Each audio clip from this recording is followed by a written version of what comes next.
Knowledge means different things to different people, but can we agree that knowledge is empowering? I bet you do. My name is Ololade Uge, and I'm super excited to have you tune into my podcast. Let's toast to knowledge. It is my hope that we learn and grow together on here from the range of topics that we'll be discussing, starting from education and self-improvement to art, society, culture, and spirituality. Essentially, what I'm saying is, I want you to enjoy the ride with me. So stick around.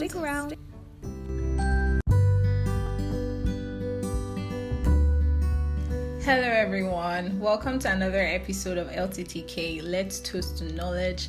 I am your host and my name is Ololade Uge. So today guys, I am actually in my feelings. I'm feeling a lot of emotions right now and I just wanted to share with you what has been going on from my perspective for the past 2 weeks actually. A few weeks ago, precisely on May 25, George Floyd, who is an African-American man, was murdered during a police arrest in Minnesota, America. Across the USA, there have been protests, even internationally as well. At least in Germany, I'm aware of some protests that took place in Munich, Berlin, Hamburg, and Frankfurt. Then, if we take it back home to Nigeria, a young girl, about 21 or 22 years, I'm not sure, her name is Uwa. She was raped and murdered. And this issue and some other rape cases are now currently trending on social media. So guys, can you see that? I mean, there's a justifiable reason for me being in my feelings because I just keep thinking about the whole situation and how these different actions of police officers and rapists have consequences on victims. And I'm not alone. Yay. That's the good news. I have someone here with me, a friend of mine, who will be discussing these two issues with me, racism and rape. So, hi Jacob. Hi Lola. Thanks for joining this episode. How are you doing today? Yeah, I'm fine and it's a pleasure to be on here today. Okay, thank you. So Jake, my people, my friends, my family members don't know who you are. So could you please briefly in 15 seconds give us an elevator pitch? Okay, well, my name is Jacob Kingsley Amoa. Born in Cape Coast, Ghana. Currently, I'm here in Germany studying a master program in Media and Communication Science. And as an African, I'm very passionate about anything concerning African and then also to the world at large. Okay, that's interesting. So, I mean, Jake, you're here, you heard everything I said about the racism. Keeping in mind all the things that I said, what do you think is the problem? Like, why do you think there's still racism in the world after all these years? Well, one thing I would always say is that for us to always understand what is happening currently, we always need to trace it back to a certain time in history to know why something is happening now. And then I think when you trace all these things back to history, you get to realize that racism is an ideology that came out of slavery. You understand? The thing is, every society is characterized by a certain ideology. Sure. And these ideologies are also affected by the social circumstances. So this ideology at the end of the day has to accept the social circumstance or has to be against the social circumstance. You understand? So racism was for the social circumstance then because racism backed slavery. Racism supported slavery. And the fight against racism or the fight against slavery was also, on the other hand, another ideology. But you see, whenever a certain ideology becomes that of the majority, that is what social structures are being built upon. And so at a point in time when most people supported slavery, police force you see in America today didn't begin as the police force we know today. They began as slave patrols. Their main jobs was to go after slaves who ran away from plantations or who try to be rebellious and all, you see. So you get to realize that the police force itself is being built or has systematically evolved from the previous slavery issue. You see, and so that is how the thing is. So from this you get to see that slavery has always been an attempt, or racism has always been an ideology which people have always tried to systematically plant into society. And so even when Abraham Lincoln, then US president, in 1865, had to abort slavery, he will later be killed, shot in a theater because someone didn't agree with him abolishing slavery. And so you see, there has always been this social contention. People still hold on to the ideology that not all men are equal, because good. I mean that's of skin color. Yeah. You see, and people would also hold the ideology that no, this is wrong. You see, that is why now we see the conversation moving beyond just black and white. Now it's about those who stand for the ideology of racism and those who are against it. And that is why now we see our folks in the white communities. I mean, we have Caucasians joining the movement now, because like I saw some pictures. Now it's either you are for the ideology or you are against it. Yeah, I mean, understand? It's really interesting because my friend attended a protest in Munich on Saturday, the 6th of June. And she was like, when she first got there, she was so scared because she was like the only black person. And she was like, wait, is this the protest or this is something else? But then when she followed them, she saw that, oh, okay, they were all against the racism, the discrimination, and they were all carrying the Black Lives Matter, every life matters, and all of that. So it's really interesting to see that white people are now coming to join us in the fight against racism and discrimination. Exactly. So how do you feel about this whole issue of racism, and how does it, like, what does it mean to you here and now in this moment? Like, here you're in Germany, what does it mean to you? How do you feel about it? Well, to me it means a lot. It means a lot. But as I always say, there are always two ways to look at a problem. You see, you can either place much emphasis on the problem, or you give some time to the problem and you give some time to the solution. Which is very important. Good. Yeah. So the thing is, you see, if you are always to look at this from the point of racism, it will take you back to a time in history where there was slavery, and you realize how people of your kind have been subjected to so much oppression, and so it brings this kind of uneasiness. Not even, it makes you angry. Good. You see, anger can drive you to do something which you wouldn't have done if you were not angry. You see, so fine, the issue is there. But right now, with what is going on, what is going on in the world now, you see that a revolution is taking place, and so we should take positives from the revolution, because this revolution is one which I firmly believe is something that will happen, because the world will surely overcome racism. You understand? But the thing is, the world will surely overcome racism, but then let me put it that way: we as Africans also need to do our bit of it. We also need to do our side of it. We also need to fight our fight of it in order to make sure that this revolution is being done in a whole. Because I foresee this kind of revolution taking place in Africa.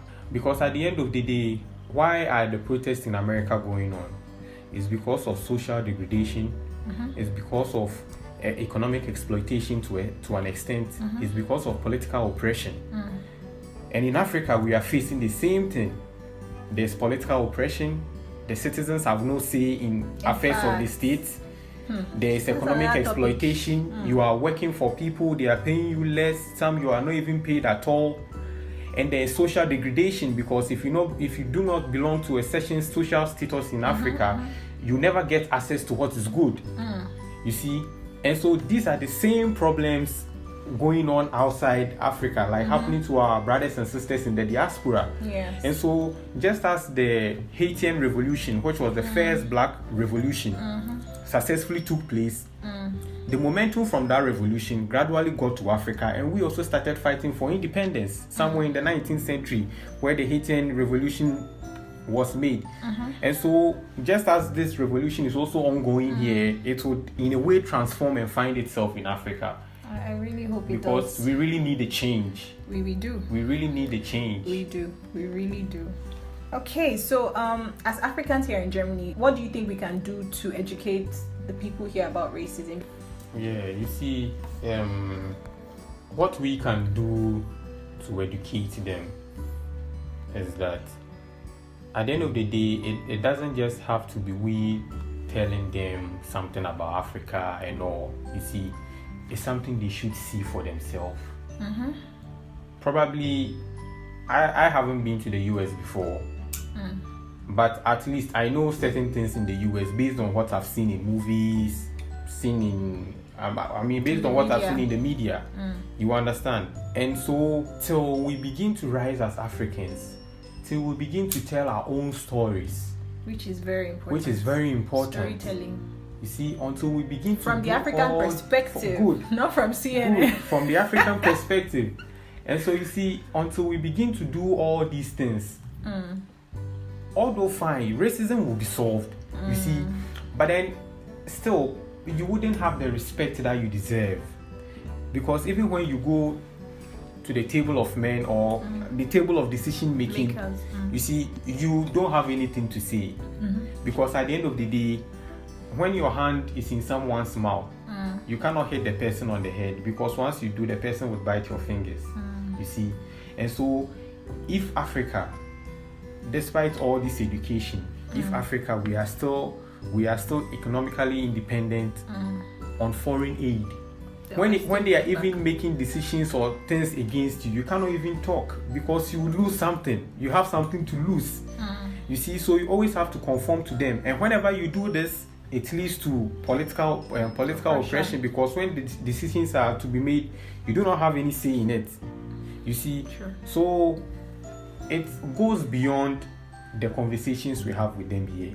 On the larger society, the ideology of the great African, of great Africa, of a united Africa, should reflect in our society. And now when this ideology becomes one of the majority, you see that it will systematically be placed in our social structures. And so everything will be there. You see? And so even in our movies, they will portray this sense of a great African. In everything we do, you see this great African. You see, because at the end of the day, when you come to Europe and all, they are manufacturing things, and we see them and we're like, wow. You see, so at the end of the day, he doesn't have to come and convince or educate you about the things he is doing. You even know about them. You see, so it's the same way Africa, we are also to put ourselves in the limelight, for people to see us, for our stories to be heard. You see, so until we also work on ourselves to also fight our part of the fight, you see, the other part of the fight would be fought, but you see, there will still be a part where we would be lacking. So until we fulfill two sides to ensure that the revolution is totally complete. Then now, not only would racism end, but the black man or the black woman, the African, would also have the respect he or she deserves. Yeah. Exactly. I completely agree with you, Jake. Okay, so let's talk about rape. In Ghana, are there any strict measures to curb rape and gender-based violence? You see, rape in itself is also another issue, because usually in Africa, our conversations towards rape has been very weak. You see, we do not have a strong stance against rape as a society. Honestly, it's always like it's the woman's fault. Good. She's wearing something short. You see, she's almost naked. That is where I have the problem. That's not the conversation. You see, that is why I have the problem. The fact that you cannot control yourself doesn't mean a woman shouldn't look attractive. Exactly. If that is the case, if we see people driving in Range Rovers or BMWs, we will chase after them and go and attack them and say that because the cars they are driving in is luxurious or attractive, we want it. You see, it doesn't make sense. It doesn't. You see, but it's because at the end of the day, we allow certain people to take this stance. Whenever there are rape issues, people tend to now blame the woman for it. You see, at the end of the day, we are not winning the fight, because at the end of the day, there is another social contention. Because in the same society, one belief is still the fault of the woman, where another believe no. Whoever committed that offense, the man who committed that offense should take the responsibility, not the woman. You see, so at the end of the day, we don't get a total support behind these things. That's why we do not have a strong stance on it. You see, so even when there are strict laws in place, there are always things that will be a hindrance to the law fulfilling its part. because there are certain situations where rape issues would happen, and then families would like to discuss it indoor because of their relationship with maybe whoever the culprit is. You see, so I was once following a friend who was trying to help a rape victim out, you see, and only for the issue to end up that the culprit is the uncle of the little girl, you see. Imagine. And you see now when they won't want to speak out, you see, when the case was now going to the police station, the girl's family also were now pleading because they wanted to make it a family issue. Can you imagine? You see, this is someone who will be traumatized for the rest of her life because of an action of one stupid uncle or stupid man or stupid father. Or it makes me really angry. Exactly. And the thing too, one thing also is that because of where we find ourselves, you see, to be very frank, our society hasn't grown that much. You see, and if we are to trace it back into history, you get to realize these are all, effects or long-term effects of slavery and all these things, because slavery interrupted our history and truncated our growth. And so since then, we've made very little progress, you see. And so the thing is that now we need to have open conversations on these things. You understand? If you are a child in Africa, you are forbidden to ask certain questions. You understand? But now the world is growing. Now 10 years, 8 years, 6, 7 years, they all have access to computers, the internet. And now there are a lot of things on the internet. And so, they are now exposed to a lot of things as compared to when another generation was in the past, you see. So in this generation, you get children wanting to know about certain things. Even if they do not know, you as a parent should be able to, bring Educate them into this conversation, because at the end of the day, it helps a lot. Yeah. Sure, I totally agree. And I guess we have discussed this, and I kind of feel much better, because I think we have like the same ideas about these two issues, and we have to keep talking about these things and trying to see what we can do as Africans to change the narrative, having these conversations, trying to tell our own stories. So Jake, any last 10 seconds statement that you would like my fellow listeners to keep in mind? Yeah, well, we live in a much diverse society now, and I know you have a diverse audience. And so the thing is, at the end of the day, black people do not hate white people, you see, but we hate their oppression, we hate their exploitation, we hate their discrimination. So it's what they do that we hate. So at the end of the day, it doesn't matter you being black or white. It's about standing for what is good and what is wrong. Yeah, so, standing against what is good. wrong. So at the end of the day, it doesn't really matter whether you are black, white, red, whichever color you may be. But then at the end of the day, it's about we standing for a common and united purpose, which would serve the good or would help to build a better society. Okay, thank you so much, Jacob. And that's it for today's episode. Thank you guys for joining us. Beyond fun, it was also enlightening discussing this topic, and yes, I hope to speak to you soon. Meanwhile, you can keep in touch with me on social media. My name is Ololade Oge on Instagram, Facebook, Twitter, and you can even write me an email if you will. Mail the olola@gmail.com and let me know what you guys think of the podcast.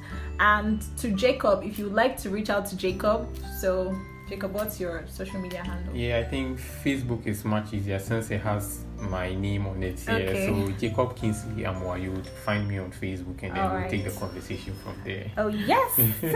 Okay guys, until next time, LTTK, let's toast to knowledge. Bye.